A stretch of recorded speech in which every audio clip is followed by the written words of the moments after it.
Merci de regarder la radio-télé Fraternité. Il est 19h en Mbuji-Mayi, 1h de moins à Kinshasa. Bienvenue à cette actualité vespérale. Les titres. Ordination sacerdotale. La cérémonie a eu lieu ce vendredi 1er août à la cathédrale Saint-Jean-Baptiste de Bonzola. Nous sommes au diocèse de Mbuji-Mayi. Elle a été présidée par l'évêque Monseigneur Emmanuel Bernard Kassanda. Campagne agricole 2025-2026. Le lancement, c'est dans quelques jours. Vous suivrez dans ce journal le ministre provincial intérim en charge de l'agriculture, Jean-Nico Mwambakamba. Voilà tout pour les titres, les détails.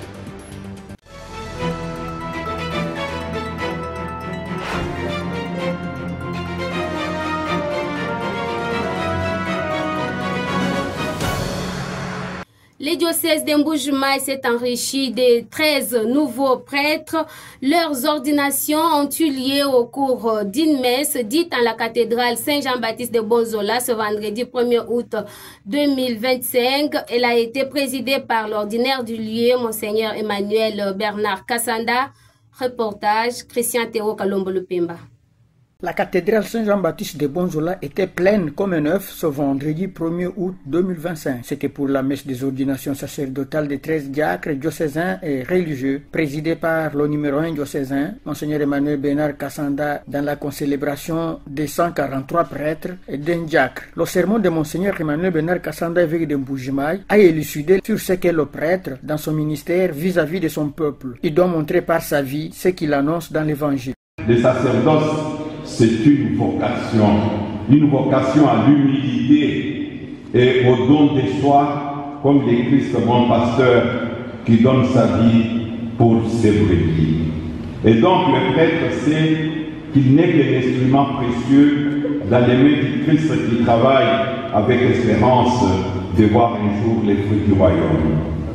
Dans l'évangile, nous les voyons, Jésus les envoie deux par deux, sans moyens spectaculaires, mais dans la pauvreté, la confiance et la prière.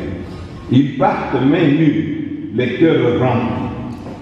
Le prêtre, sa mission est urgente, car les besoins du monde sont immenses.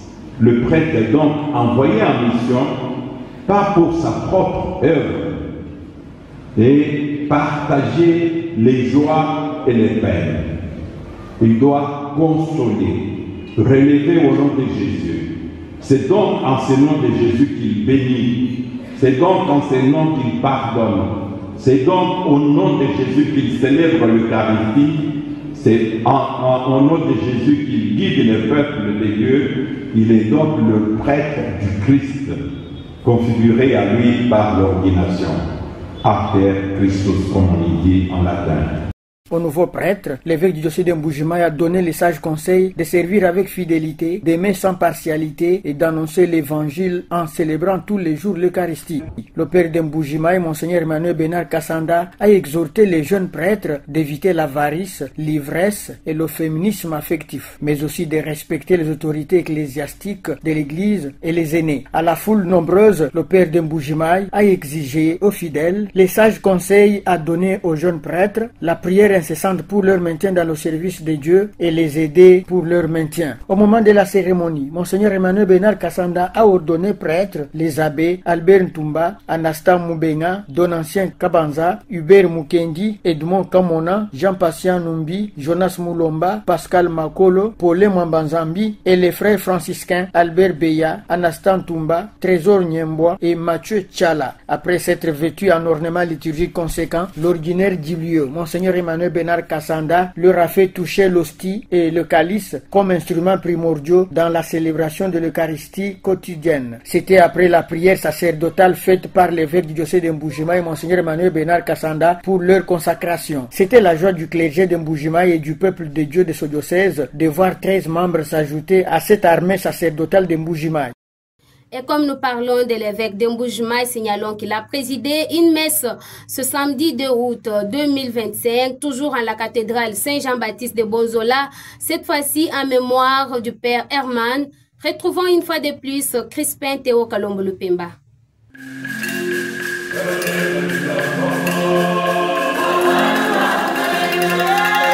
Mais ce samedi 2 août 2025, en mémoire du père Herman, surnommé Kasongamoulé, missionnaire hollandais en République démocratique du Congo. Mais présidé par l'évêque du diocèse de Mbuji-Mayi, Monseigneur Emmanuel Bernard Kassanda, et célébré par 3 prêtres. Dans son homélie, Monseigneur Emmanuel Bernard Kassanda centrait sa réflexion sur qui est mon prochain et sur les actes de charité à poser. Se basant sur les lectures du jour qui parlaient du bon samaritain, l'évêque de Mbuji-Mayi a indiqué que le père Herman savait faire du bien à son prochain et poser des actes de charité pour le peuple kassaïen, pour qui il avait manifesté son zèle tout le temps de sa mission au diocèse de Mbuji-Mayi. Mon père Herman ujumonani kwetu kunweko bajibamanya mukanda basangana kamotuka kesa kwenzanye babuni kibamanya mwakubala babuni kibamanya mwakumona bije bifunde mu mukanda babuni bajamu ni lumvu kajibu alumono ni kumanya mwakubibala ni kubyumva kabivwa kokuto kikibo kikala kito mompera wetu kumoyi kimufeshe jikanda ja kwamba ni cyani cheye menu kwani kudi nkwachila bwakumona mwakobola mukenju mulenga nashe mubanda nashe mukweka nkitabaja bajikabayi bamanya mwakubala ni kutandula bije bifunde mu mukanda. Dans son témoignage, le directeur du centre d'alphabétisation Alpha, structure dont le père défunt est initiateur, Patrice Kazadi Matuka a reconnu qu'il était homme épris d'affection pour les chrétiens qui ne savaient ni lire ni écrire en Chiluba, ce qui le poussa à créer un centre d'alphabétisation. La petite histoire indique que le père Herman est né en Hollande. Voici sa petite histoire. Mon père Herman Kronomberto, uvomulele muditunga dia Pays-Bas, di babu babutu di babikile ne Hollande. Yeye mwina umwene diba mudi amatuku di makumyabi nyasa to ngondo amwanda mukulu chiri muchacho nunka machitemba makumyasa tu nicha mwanda mutekete munzu bumwabele dipende uvo mwana muisatu munka chimwabana babu mwanda mutekete nyewu washianga nyine buloba mudi amatuku makumyabi ni mwanda mutekete ngondo muisambombo wachiri mucha binu bibidi ni makumyabi ni chitanu chitudinachechi anshaye mulwendo lwa kubantu mpere Herman mumana kushikisha malongenda adidi longolola kubusa didi bukulu bamubwechile mulukongwelu mujama tukwanayi angondo wa mwanda mukulu chili muchachi nunka machiteme nokumyasambo mulichisatu chine chikondo achi bwalu bwadibungama buvua bumwenzekele panyima pamiso wendo wachanyi uvo imwenze nekumbe likwata twenda mukashi mwana wata twenda mukasheu nsonga kachi wamvule dikmini nayi kupete yishu mibyami bikum ya mashini ekufo chikadi bwalwebu buvobu kwata mompere kumoyi bikole bitamba tone kundekelweko. À son tour, l'évêque de Mbuji-Mayi Emmanuel Bernard Kassanda a retracé l'historique de ce missionnaire, envoyé d'abord à Lukalaba au diocèse de Mbuji-Mayi, puis à Bakwa Mulumba, où il a commencé pour la première fois la formation des enfants et adultes en lecture et écriture Chiluba. Bwalungi jebejeni mushindu kai ujumwenye ufika umenye mushindu wakulongesha mwakulu wetu wakujibele ni ulongeshe mushindu wa bantu bawumva lukasa ukuteka ukuzolola mamu ukuzolola tatu ukuzolola bintu ubikwata wumva kajula makaji meme cheno mumva toni mpinje nywa kunambeni cheno mumva mayela avunda mwakilongesha jenda to bena babete mamba manyi batatu Patrice abane batatu Frederic and batatu Shinjwa bamanyi kaji ndintu bya lunge nyilokol ndunge yelwa muntu ujumikala utabalela utabela bimpa bantu umona mushindu juma ko bomvuiji ke mushindu ujibalongeshwa malongeshe twa inda tampakana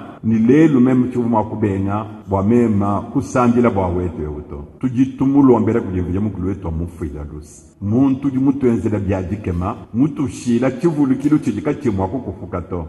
Enfin, l'évêque de Mbuji-Mayi a demandé aux fidèles présents à cette célébration eucharistique de continuer de prier pour le père défunt, le père Herman, qui a marqué son amour au diocèse de Mbuji-Mayi. Signalons qu'à cette messe, on a remarqué la présence des agents et déformés de ce centre d'alphabétisation des enfants et adultes au diocèse de Mbuji-Mayi.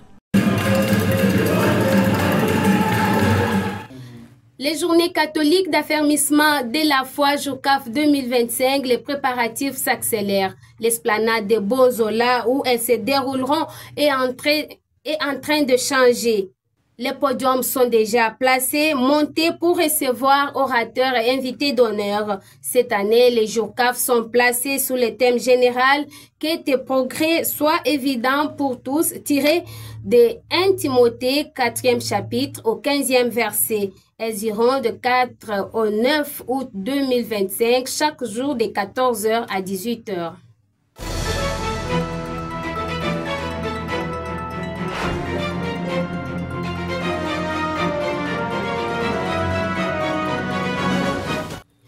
Du 19 au 31 août 2025, la radio-télé Fraternité organise le tout premier festival de son histoire. Il vise la promotion de la culture kassaïenne. Où en est-on avec les préparatifs? Le directeur de programme, l'abbé Sébastien Tchubumbu Kazumba, répond. Tous les artistes qui ont été proposés ont déjà contracté avec nous. Nous avons signé un contrat. Ils sont déjà en attente. Ils sont en train de faire leur répétition pour pouvoir être classés ces jours-là. Et nous sommes en train aussi de contacter les sponsors qui avaient déjà été contactés, qui sont informés, mais nous attendons leur réponse pour pouvoir mettre la dernière touche sur ce que nous faisons. Les publicités ont été déjà enregistrées, mais il faut aussi mettre les noms de tous ceux qui nous ont soutenus ou qui doivent nous soutenir. C'est ça qui nous bloque un peu. Donc nous appelons tous les partenaires à qui nous avons déjà adressé nos demandes ou notre demande à pouvoir nous aider et à répondre favorablement dans les délais qui nous conviennent pour que nous puissions lancer déjà les calicots, les badges, les affiches, les t-shirts, et même les publicités vidéo et audio. Donc c'est un peu ça qui nous freine, ce sont les partenaires. Nous ne voudrions pas imprimer les choses et même déjà lancer les choses sans avoir mis les logos et les noms des partenaires.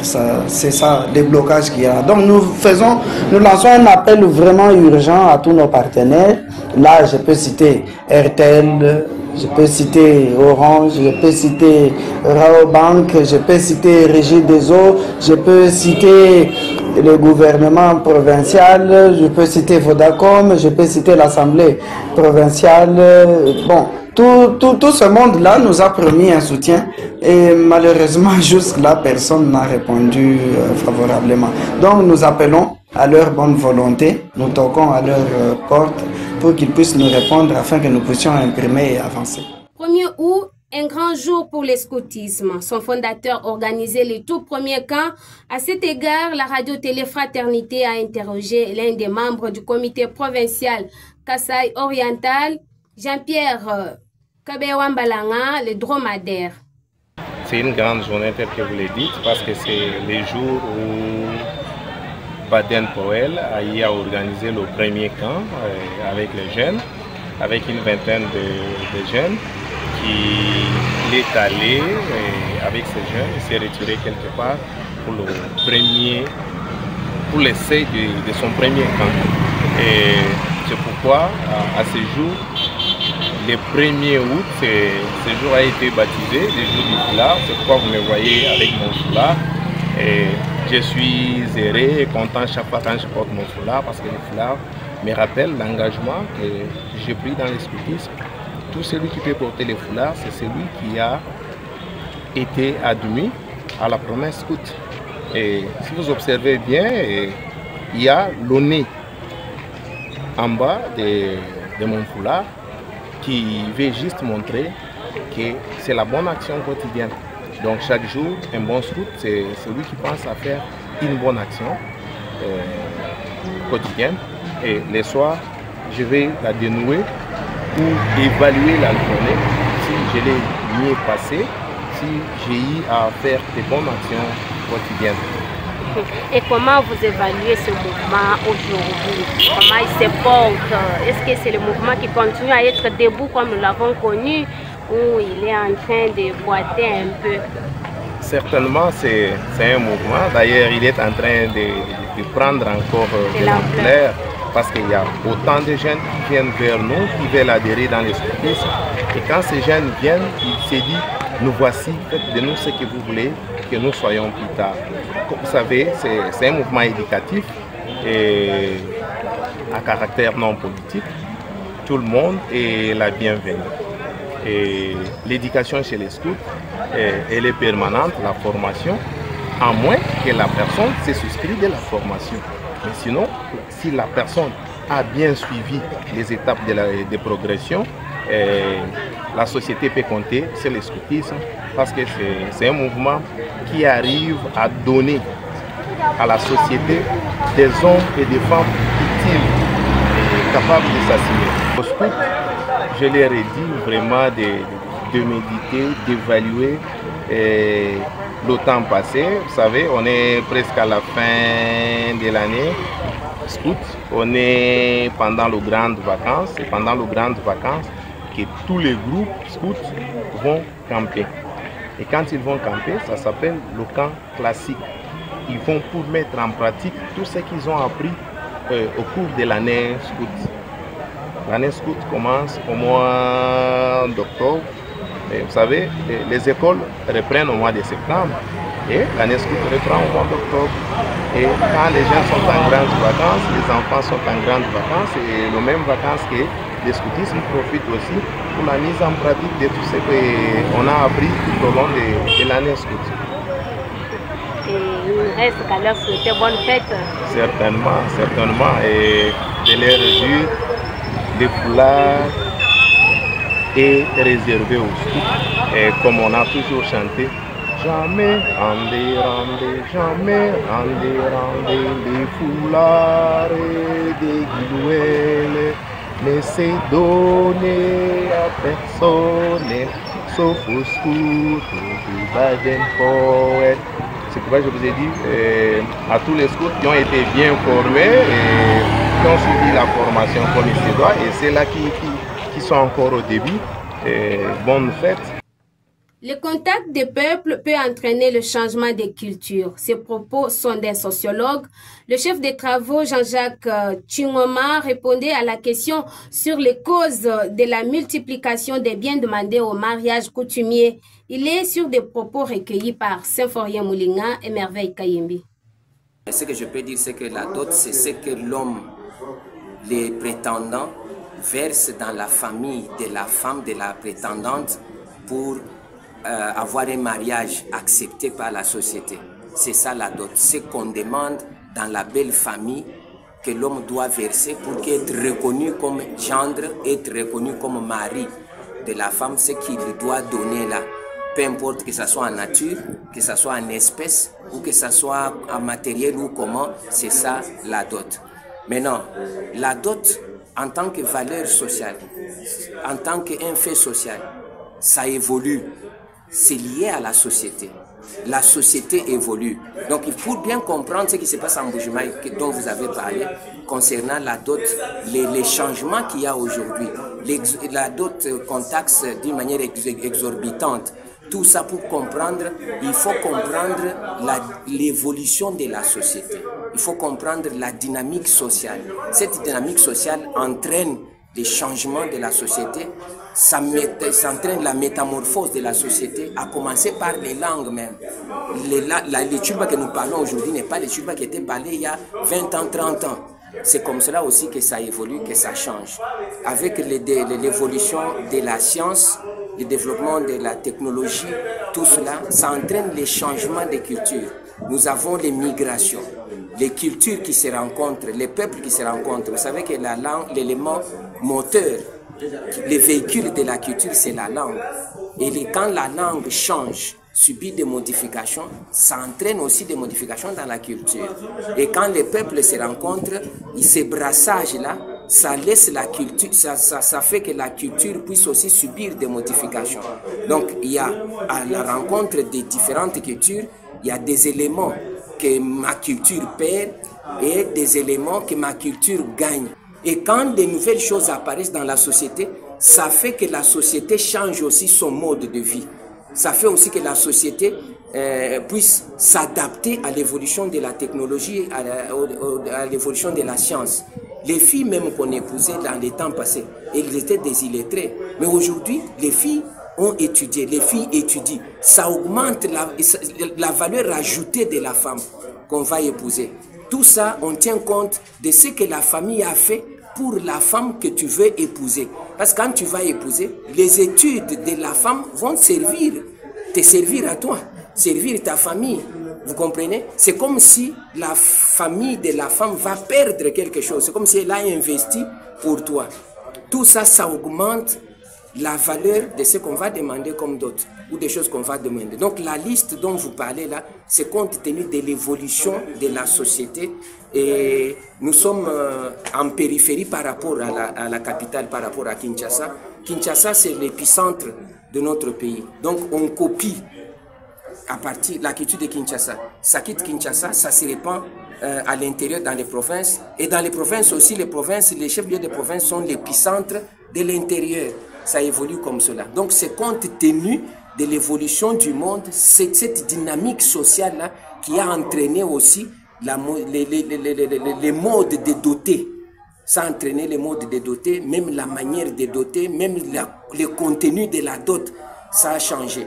Mais dans les temps passés, la dot qu'on donnait dans la famille, ce n'était pas pour que la famille s'enrichisse, mais c'était quelque chose qui devait circuler dans la famille.